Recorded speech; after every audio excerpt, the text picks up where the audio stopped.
Welcome to the Sisters in Crime Writers Podcast. Everyone has a unique writing journey, so join us for conversations about those journeys from the writers themselves.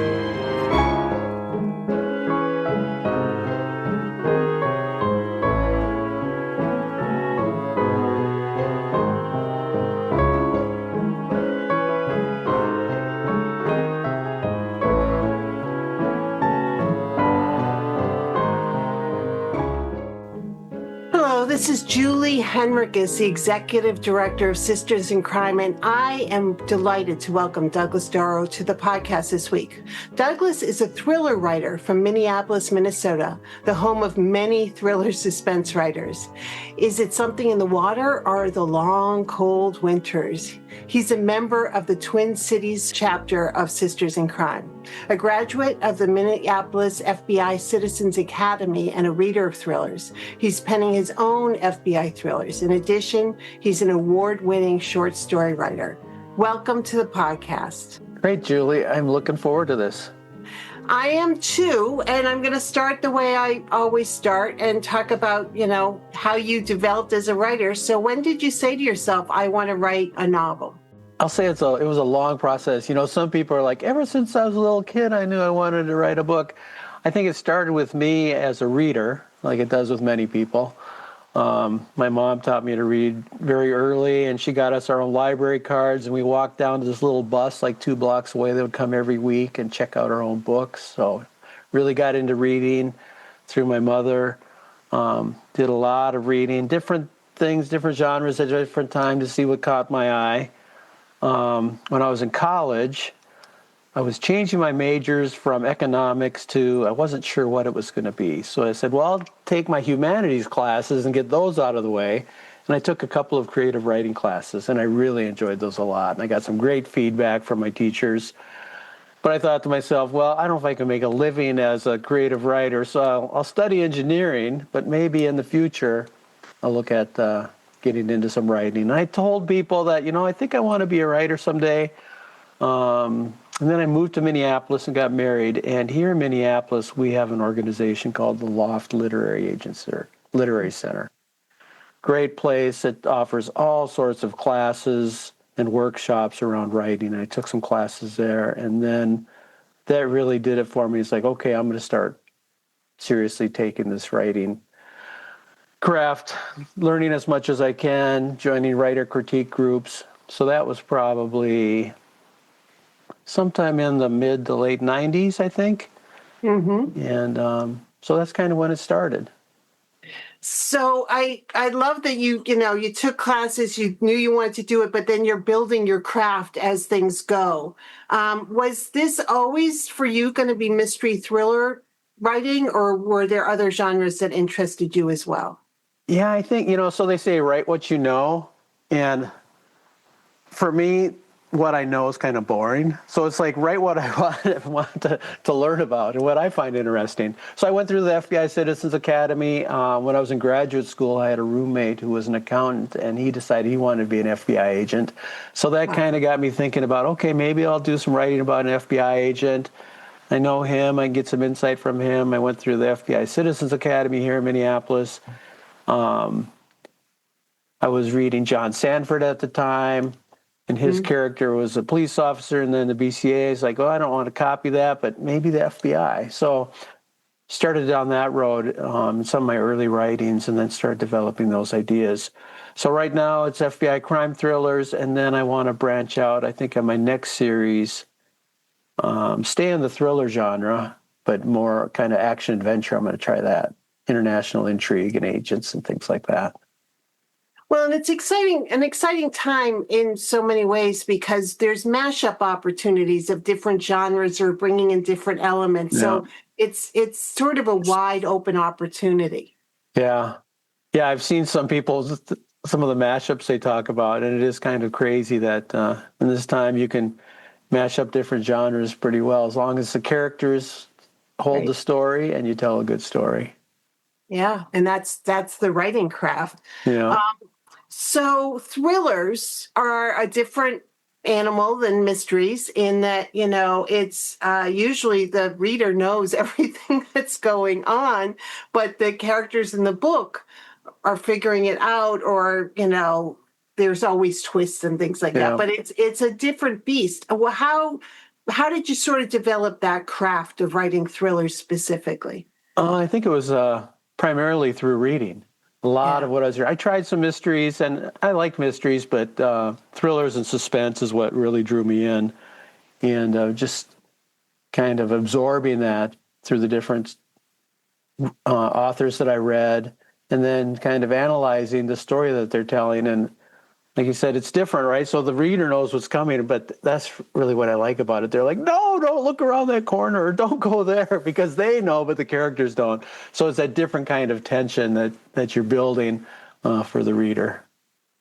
And do you write, multiple points of view? Talk to me about the structure of your books. Yeah, so I usually write 2 points of view.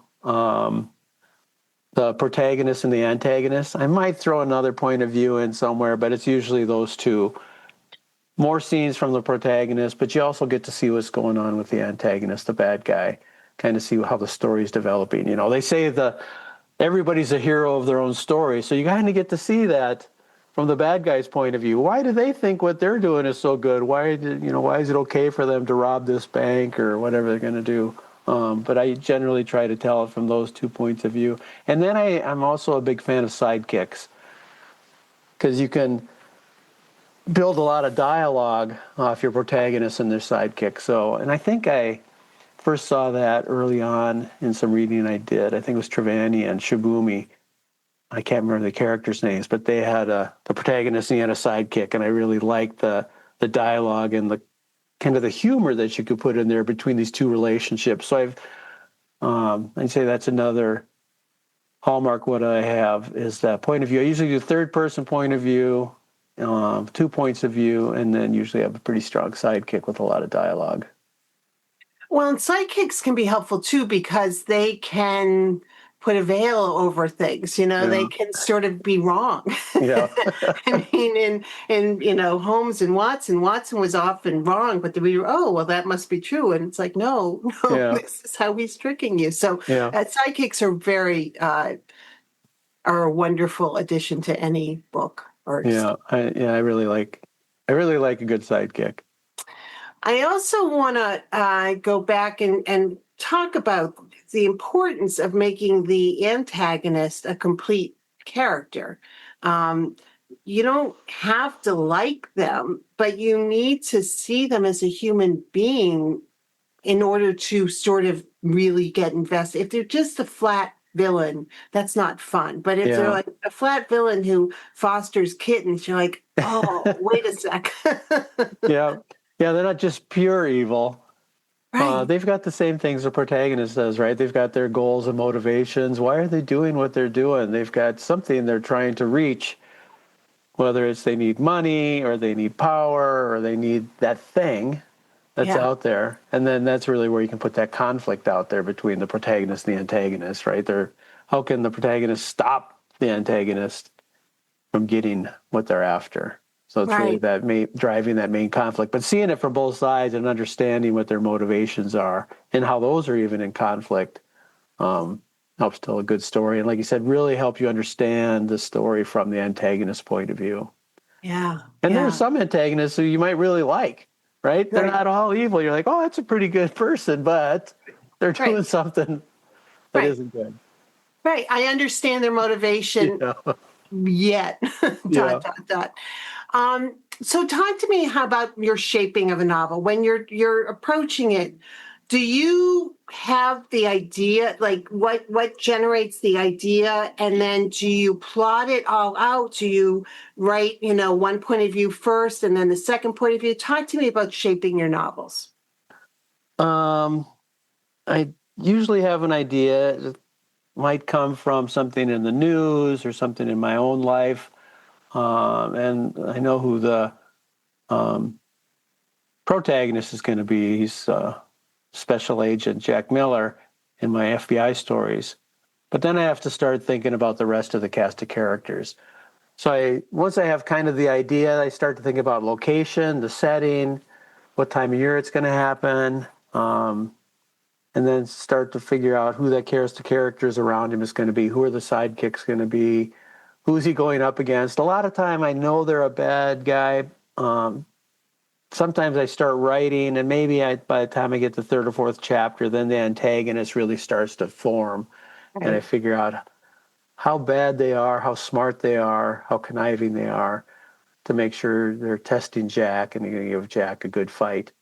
I wish I was a plotter. I've tried to be a plotter. I'm somewhere in between. I call myself like a plantser, not a pantser, not a plotter.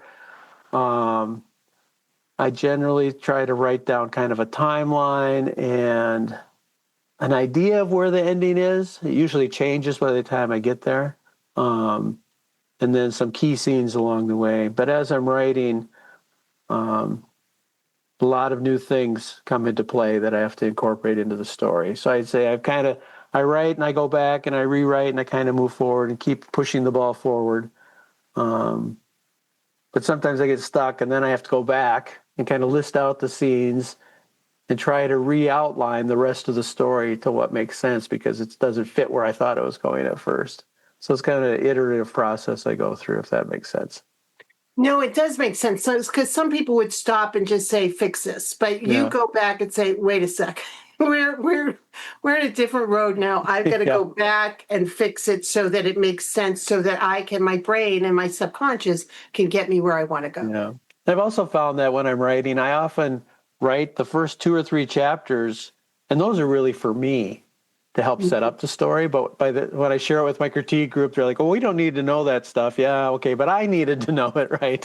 So then I'll start maybe on chapter 3, and some things in those first 2 chapters might come into play, or in a conversation or something, they'll show up. But you don't need all that background information that the character was at to start the story. But I needed it to start writing the story.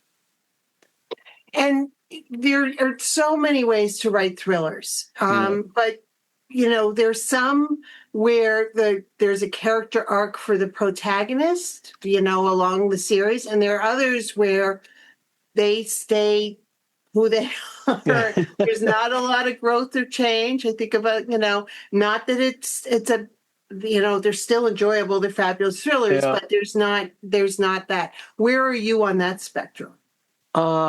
He doesn't change a lot, but he doesn't stay totally stagnant.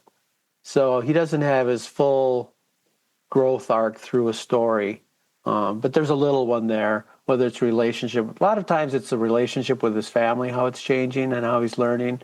And then also what he's like. The current book I'm working on is book 3 in the series. It takes place in Western North Dakota.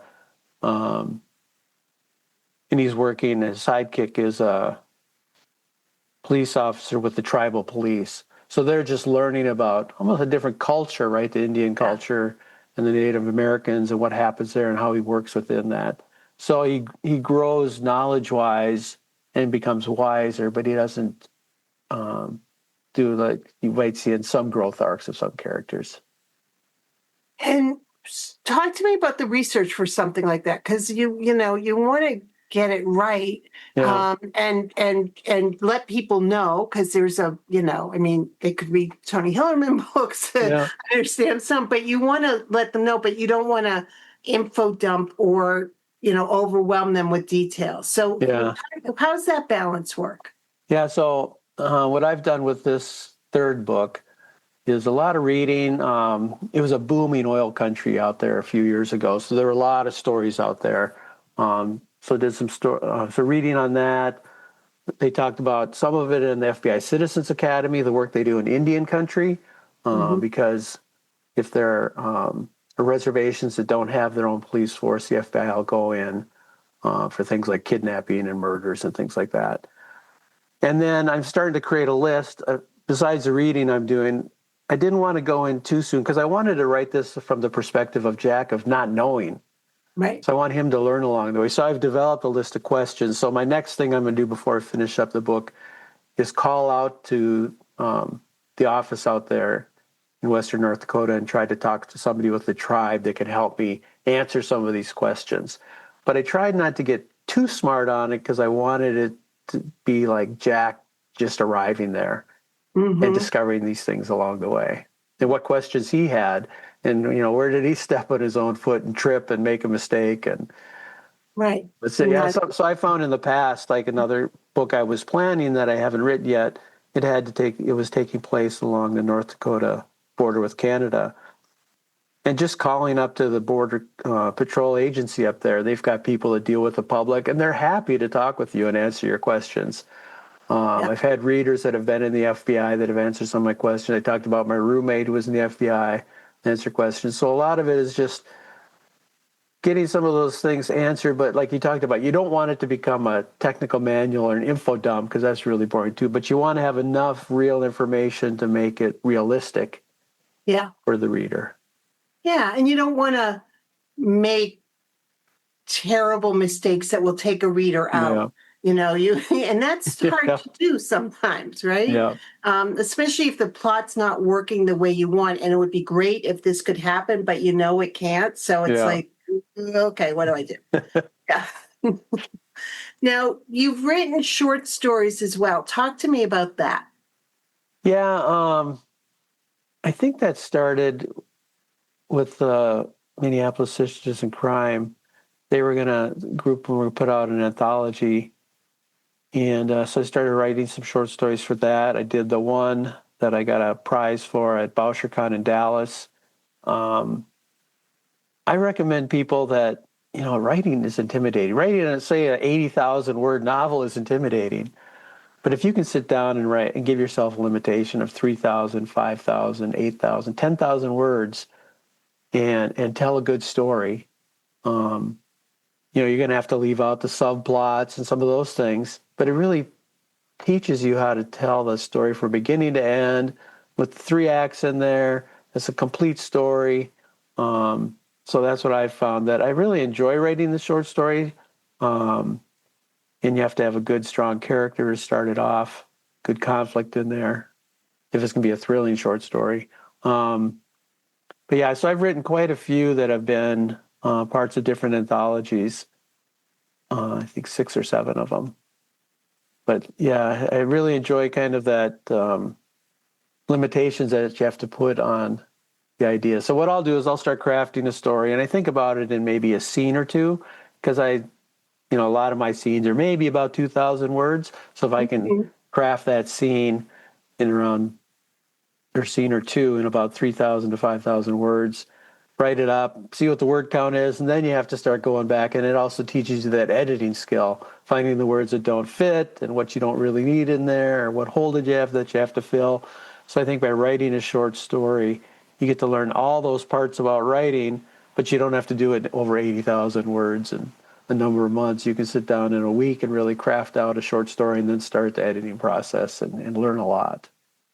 That's such a great tip to wrap your brain around, right? Because every scene is a self-contained unit, has a goal, has everything. Yeah. But a couple of scenes can solve a problem, tell a story, introduce a character, find a body. Something can happen. So taking those 2 scenes and then making them complete is a fabulous way for people to think about how to get yourself out of your own way if you're stuck on writing a novel, and just say, let's focus on 2 scenes and get a short story out. Yeah, or even if you are stuck on your book, just concentrate on a couple of scenes. Don't think about the end. Just think about the next few scenes and what story you're trying to tell right there to your reader. So it's almost by writing a number of short stories together and linking them together to get to the end of your novel.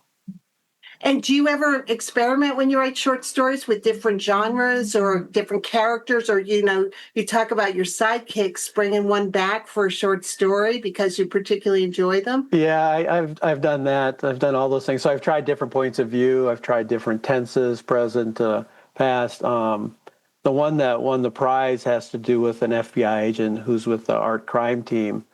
And I enjoyed writing him so much. Then I put him in a novella, and I'm thinking a future series might be around him. But yeah, and then I've taken my sidekick from my second book. She's a police officer in this small town in Minnesota, and I made her the primary character of a short story that took place in a county in Minnesota. So yeah, it's a good way to play with different characters, flesh them out, learn more about them as well. And I love the, play with tenses, see what you can do, points of view. I mean, worst thing that happens is the anthology doesn't take the story, but you've got it in your folder so that maybe you can clean it up. It's only 3,000 words, so write it one way, first person, one way, third person, to see which one you like, right? Yeah. So you can really do a lot of experimenting with short stories and not feel like, oh my God, it's going to be too big of a project. Now, you got FBI folks who help you make sure, veracity, but do you ever find that writing from that point of view with a character is limiting to the stories you want to tell? Or do you like that I'm writing it from this is the way he's seeing the world and how he has to approach things, and you like that containment? Yeah, I like that containment. I think who brings then that other view is either the sidekick or his wife or another character in the story, kind of make him question his view of the world, right? So make him learn along the way and question his view on the world as well is a good thing that happens along the way within the story. He's not always right. He wants to be right. He's a pretty strong person, but he's got to be open to seeing the world from other people's viewpoints as well. Now, when you're writing your books and your series, do you sort of have a arc for series, or do you think it could just keep going on, or do you think, oh, here we're going to be 6 novels is going to complete this? Yeah, so this first FBI series didn't really, when I first started writing, I just wanted to think about the one book, didn't even think about a series other than, okay, he's got to come back and do another one. So this one's more of, they're almost standalone, there's a little link between the stories, but the new series that I'm planning, the international action thriller, that's going to be more of a linked arc over the series as well. So trying to figure out what that story looks like as I start to write that one this summer as well. So a little bit of both. And an international action thriller has so many layers of potential of things to explore. I mean, you said that you get ideas different way, but are news articles sort of making you think, okay, this is going to go into this file and that's why I want to work on it? Or, there's so much potential for that. Yeah, a lot of times it's news stories come in and I just think, oh, what can I do with that? And maybe take that story. Like my novella series, each one I think came from a news article. So the first one is about a supercell tornado that strikes a maximum security prison, and that's based on, I heard some jail in the southeast got hit by a tornado. What could happen, right? So I just have to make it worse. And then another one, what is it? Free fall takes place. So I read a story about the FBI agents who are out in Oregon on horses and looking for some kidnapped young woman. And I expanded that story, but took it out to Maine, changed the location and the time, and so things like that. My first story takes place there are a lot of tunnels and sewers below the city of Minneapolis, and that came from a local newspaper that wrote about urban explorers around the time of 9/11, who kind of had to be careful exploring downtown by the Federal Reserve because security was heightened and they couldn't go down in some of their normal caves that they wanted to go in. And I was like, okay, what can I do around the Federal Reserve and tunnels under the city of Minneapolis? Yeah. And so we started this conversation about how you sort of built your craft. I mean, and that's ongoing. Talk to me about how you keep learning or growing or challenging yourself. I haven't met a writer yet who doesn't make it harder on themselves the next time they write a book or a story. Yeah, so every time you start a new one, he's like, do I know enough to write this book? And I was like, well, I wrote some other books that people liked, so I think I do, but yeah, that doubt is out there. And then it's like, how can I learn to tell the story better? You just want to be a better writer, right? Like if you're a painter, you want your next painting to be better. So I listen to a lot of different podcasts, both around the book business, but as well around the craft of writing. Read some different books. I've taken some online classes and things like that. Sometimes it's just refreshing what I thought I knew, but kind of making yourself focus on it, whether it's plotting out a story or looking at different ways to plot a story. And do I want to be more of a plotter now than I have been in the past, or don't I? And what are some ways that maybe I can do that better? But yeah, so all those things. And I'll go revisit some of the books that I've liked in the past, or maybe just a chapter or two within them that is like, I'm just going to brush up on this before I start writing again to make sure I've got that on top of mind. So yeah, I've got some favorite books and some good podcasts and some classes that I continue to take. So writing, I love that you're talking about it's not easy. And I think that this is something, especially these days, that there's no shortcuts on this. And every time you start something new, it's going to be challenging. But that's kind of what's great about it. I mean, you're making your brain think a lot in a lot of different ways. Yeah, I think what I find is that I write different places. My first book, I wrote it in coffee shops as my kids were at their different sports practices. So an hour here, an hour there, maybe sitting in the bleachers of a cold hockey rink while my son was practicing hockey.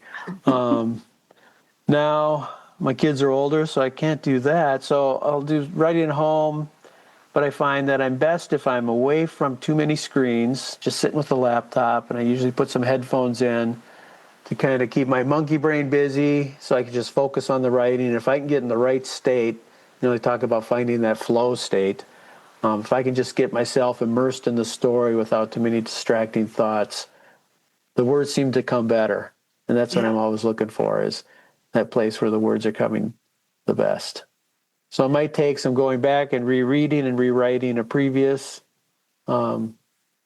scene or chapter, and then looking ahead to where I want to go, and then, okay, put myself in this character's spot in this particular scene, and kind of becoming them and seeing the world almost with a camera on my shoulder, seeing the world from their perspective and being in their head and how they can feel it. Make sure you transfer all that onto the page. I find that's where I lack the most. I've been in writers' critique groups in the past, and they'll ask questions like, well, isn't that on the page? Oh, it was in my head, but I didn't get it on the page. That's the part where I really said, I got to make sure you get all those things on there that are enough so the reader experiences it the way you want them to experience it. You can't leave it out. Right. Some people write short, some people dump it all in the draft, but whatever it is, you got to make sure the right words stay or are there. Yeah. So the business side of writing is challenging and it's a roller coaster ride, and writers can control aspects of it, but so much, whether you're traditional published or indie published, so much is out of your control as far as readers' receptions and this and that. Yeah. So how did you kind of gear up or prepare or learn about the business side? When I was just about done with my first book, I was like, okay, I'm going to start figuring this out and read about how you query an agent. And I went to the first Thriller Fest. I think it was down in Phoenix, and talked to people down there. And I was just about ready to send out my query letters. And then the indie explosion took off around, it was probably 2009. Started listening to Joe Conrath and some other people doing some blogs and some podcasts, and decided, okay, I'm going to take a shot at that indie track. So then it's like today, for the last few years, finding those podcasts where people are sharing their knowledge and experience of what's working, what isn't working, what you need to think about, going to conferences, gone to local conferences. I went to 20 books to 50K. So meeting those other people that are approaching the business the way you are. I got certified as a book coach as well, and I like to share my knowledge and experience with people there, because you have to figure out, and you don't have to stay on one path. You can explore different paths. There are people that go multiple different paths, and that's where I'm thinking of going with my next series is non-indie. But just one thing I think that writers do is they know how painful it is and how lonely it can be, because you're just you and your computer and your imagination. They're very good at sharing. because we might be competing with each other, but not really head to head. It's not like people are going, oh, I got to buy one of these two books. Which one do I want to get? There's one of how many millions books, and you want the people to find yours.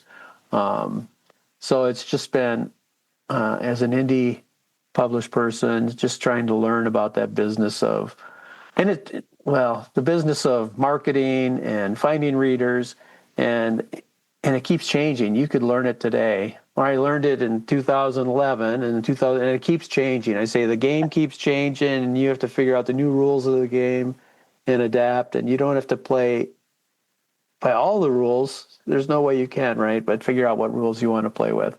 Do you want to be on TikTok? Do you want to do book events? What do you want to do? What's your strengths? What's your weaknesses? What makes you comfortable? What makes you uncomfortable? What can you afford? What can't you afford? So that is a big part of it. And that's where a lot of the frustration is, I think, where people are like, I put all this work into writing this, but then how do I find the readers? Right. Yeah. And there's no magic formula because, as you said, even in marketing, it changes these days, monthly. I mean, how you reach people and what you do and what platforms are working and who owns what. I mean, when you're an indie published author, you're your own publisher. You can hire people to do aspects of it, but you're still the business behind, the mind behind it. And if you decide that route, you got to own it. You got to do, and that's hard. Yeah, but I think what people don't realize, some people say, well, I want to go indie so I can just write. Well, you aren't going to just write if you go indie either, because you have to participate in the marketing and the ideas and get out there, and they're the publishers are going to look to you and see what kind of platform you have that you can help bring to your book and your stories to get to those readers. No, traditionally published authors have to do it as well. And thing is, and you've talked about this a little bit already, and we could talk more about it, but building up your community so that you're not alone figuring it out, or support other people when their books come out, because when it's your turn, they're going to support you. I mean, that's how community works, is not a one and done. It's a building of a support system. Yeah, exactly. Yeah. And people get excited about, it's much easier, I think, to promote somebody else's work than to promote your own work. Oh, yeah. Yep. Taking it less personally. You just say, hey, this is a great book. Yeah. And just hold it up and smile and pose with it and say, this is great. And, it's big. Yeah. So Minneapolis does have an amazing group of writers. Yeah, there are quite a few writers, lots of well-known writers and even more unknown writers. Unknown writers that are just writing great stories. And that's just if you just think about mystery, thriller, suspense, but then outside of that, there are tons of others. The community's huge, and there's always a lot going on. Big book events, a lot of different bookstores, genre-specific bookstores, a lot of support by the readers for the writers. Which is a wonderful place to sort of grow and develop and be, to sort of make it all work. Yeah. Other folks may not have that kind of a community. I think, cities may have it, although, I can't say one or the other, but, building your own community can also be part of how that works, even if you're not located in a fabulous writing community like that. Yeah, there are people that do it online or through their libraries or community ed. There's lots of different ways to do it. It can be, I'd say there are a lot of introverts that are writers because you are just by yourself a lot, sitting with your ideas and your writing, but at the same time, writers like being together. With the people that have the same thing going on and understand them and could share all that together. And you mentioned that you've become certified as a book coach. Talk about that and how that can help writers as well. Yeah, I think the idea for that for me started with my second book. Like I talked about, I had taken some classes, but I wanted to work with I didn't know I wanted to work with a book coach. I was like, is it an editor? Who am I looking for? And I found a local editor, and she kind of helped me, but she was more of an editor than she was a book coach. So I got through my second book, and then I started hearing more about book coaches. There's an author accelerator group that I went through to get my certification. But it's really there to help writers in all different phases. If you think about whether you're going to be trying to get better at golf or cooking or whatever, it's good to have somebody else, a different perspective that can hold your feet to the fire, give you criticism, give you support, put an arm around your shoulder, whatever it is you need to help support you, because you're going to feel, God, I want to ask somebody, Right. or I want to get some feedback on this. And I've enjoyed that in the past. Like I said, I was looking for it in my second book. I didn't really know that's what I was looking for, but I was looking for that coach. And I think I found it through being part of these critique groups that I was in. I formed some different writers' critique groups where we'd get 4 or 6 people together. And it was multi-genre, so you'd learn a lot of different things from different styles, and it wasn't all mystery, thriller, suspense.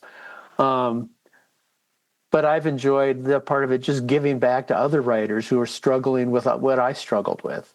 And I'm looking for coaching of my own, but it's a different level, right? As you get to different levels, you want a different level of coaching.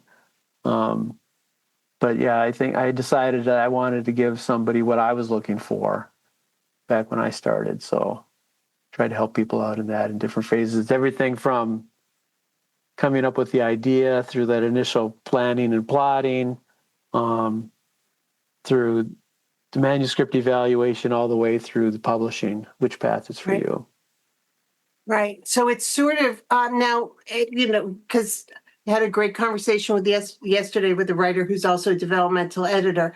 And there are different things that, different roles you can play, but a coach will really help you get through and give you accountability and support, but you have to do the work. But the coach will be there to sort of say, all right, in order to get, querying by November, this draft, got to figure some stuff out, or help them see through the muck of the middles of maybe like, here's how you can maybe see through.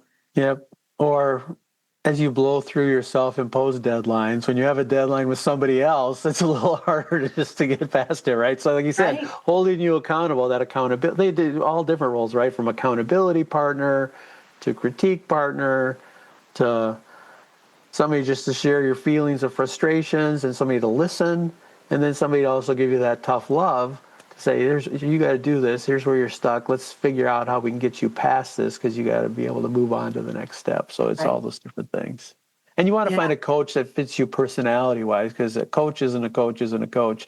You're going to work better with different people, different personalities. You have to figure out what you're looking for in a coach and what's going to help you succeed. And that's probably one of the best pieces of advice for the whole journey. It's your critique partners, your coach, your editors, your publishers, everybody. It's your business partner. So you gotta know what you want and make sure that that's the person who's going to get it for you. Yeah. And you talked about earlier too, so as an indie publisher, you're like the CEO of your own publishing company. But as the author of your book, you get the final say, right? Yeah. So I know there's some authors that are like, oh, you should have seen the feedback I got. They didn't like it. It's like, you just say thank you for the feedback. But if it doesn't fit your story where you want to go with the story, you don't have to change it for that one reader because they like it to go a different way. Yes. Yeah. Yes. And that's invaluable advice, because, and that's the challenge with critique groups, right? Yeah. Find the right critique group who doesn't try and rewrite your novel the way they want it to be written, but will say, this doesn't make sense. This didn't hold together. Why is she doing that? That's what you need. You don't need, Yeah, so I found a critique group. So you say thank you to everybody, and then you try to, when you get home afterwards, you try to distill what you heard and say, oh, there's 2 or 3 nuggets out of there that I really need to think about because it was consistent from across the group, or they really get the story I'm trying to tell. Does it fit and it's missing, or But again, you're the owner of the story, but you just have to look for all those different viewpoints of inputs. And if you don't have confidence as a writer and you get feedback that derails you too early, it can really derail you, which is another time a book coach, the right book coach, can help you get back on track, because I've heard of that happening to many new writers where, they just think that they're not good, right? Well, nobody's first draft is good. So don't do that to yourself. Yeah. Yeah, you have to kind of be thick-skinned. And same with, like, if you're looking at the reviews for your book. Some people say don't look at your reviews. I look at my reviews, and again, what I'm looking for is the people that didn't like it, is there a consistent thing in there that's consistent across a number of reviews? Just because they didn't like the story, maybe an FBI thriller isn't for them. I don't like cottage cheese. I'm not going to rate any cottage cheese a 5, even though it could be the best in the world. So I look at my reviews, and if I want to feel good about my writing, I go find all the 5s, and I just read the 5s in my reviews to give me a little pump up before I'm going to start writing. I do kind of know what I'm doing. And if I'm trying to be a better writer, I'll go find the 1s and 2s, and then I'll go through and say, okay, is there a consistent thing in here? Right. Consistent feedback point that I really missed something that a number of readers are looking for. Or you can have somebody else read them. Yeah, you can do that as well. People do that as well. Give you Google Doc. Yeah, it can be very demoralizing. Some people are like, I cannot look at my reviews. It just puts me in the dumps too bad. Because people can be really mean in reviews too, right? Because it's anonymous, really. And oh boy, people can be brutal in reviews. And also criticism, I don't like, she shouldn't have done that, whatever. That's not, is it well written? Did you turn the pages? I mean, you don't have to like a book to appreciate that it was a good book. Yeah. Or you got a 2-star review because I found 2 typos in your story. Yeah. Did you like the story? That's what I want to know. I don't think anyone who's been through the publishing process would ever critique typos in a manuscript, because everybody, no whether traditionally or indie published, like there's going to be mistakes. Yeah. There's going to be mistakes. Yeah. Yeah. I was at this was a number of years ago, I was at an author reading, and John Sanford was there, and he was talking about reviews. And he's like, they gave me a 2-star review because of the price of the book. He goes, I don't control the price. Did you like the story? That's what I want to know. Well, and I do, especially these days with the algorithms, people will give something a 2-star review because the cover was damaged when they received it. Yeah. And I hope readers understand that 2-star review can really be terrible for the reach of that book, and that's not fair. Yeah, it's not fair at all. Yeah. So what do you know now that you wish you'd known when you started the journey, either publishing or writing? Oh boy, there's so much around storytelling I didn't know when I started. I assumed I did because I read all these books, fiction, not craft books. There was so much about just story structure that I didn't know. And there's so much available today. So I would have, when I started, and that's part of what I was looking for in that coach for that second book, just more about understanding story structure is what I wish I would have known with the first book. I think I did okay because I did read a lot, because you kind of absorb that story structure, whether you're watching movies or reading books. They all kind of follow the same structure except for a few of them. But so you do kind of absorb what works. And you don't know why it's there, but it's just there because that's how stories are told. But then knowing some of that more formally, I wish I would have known in the beginning. There are some good people out there putting great information out around story structure today. And then I learned a lot. I just continue to learn a lot about being an indie book publisher. And just so thankful that all the other indie authors out there that are sharing that information, what used to be in blogs and now in podcasts. And, I found a cover artist because I contacted another indie author and say, I love your cover. Who did it? And he hooked me up with this guy. And, he does all my book covers now. And now he's doing book covers for other authors that I know. So it's just everybody's so sharing. So don't be afraid to ask authors questions, because they'll more than likely want to help you as well. Yeah, I love that. And the story structure, advice is great, and rereading a book you loved and look at structure, but also at the first book you're writing, Save the Cat may be too complicated. Three plot points, maybe more where you need to be. And then you can incorporate more and do things so that it's also, you can evolve into more complicated stories. And you don't have to plan out the story. Tell your story and then go back and say, where isn't it working? And then it might be a story structure point that you missed, right? Yeah. It might be, is there midpoint in the wrong place or something like that? Right. Or did you start the story in the wrong place? But just tell your story. That's the hardest part, I think. And still today, I work too hard on making the beginning of the book perfect. And you're going to throw that stuff, not all, you're going to throw a lot of it away. So don't spend a lot of time making it perfect. Try to tell your whole story because you're going to go back through it again and again and make it better. So if you have a story in your heart and your head that you want to tell, write it, and then you can go back and, as an editor, or find an editor that can help you from a story structure perspective and say, you're missing it here. And you can learn that way as well. Yeah, especially if you're a plantser or a pantser, because there's going to be stuff that comes up as you're writing. It's like, who knew I would have 5 different, plot points happening in a row? And well, this has been a fabulous conversation, and I have so many things for people to think about and to use as they're exploring. But again, I love the short story conversation and sort of the way you suggested people use that to explore and to learn, and that's fab, because writing short stories is hard. So that's wonderful. Yeah, it's one. I was at a book conference. I was. Had a young writer come up to my table with her mom, and her mom's like, she wants to be a writer. I said, start with some short stories. Yeah.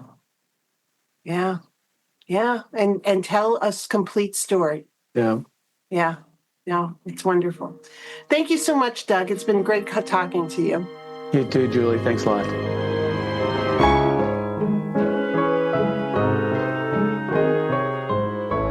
Thank you for being with us today. Sisters in Crime is about community. We were founded to advocate for women crime writers, and we continue that mission by fighting for equity in the crime writing community. Sisters in Crime is an international, inclusive organization for all who write and love crime fiction, mystery, thrillers, and suspense. Join us at sistersincrime.org and make sure you subscribe to this podcast.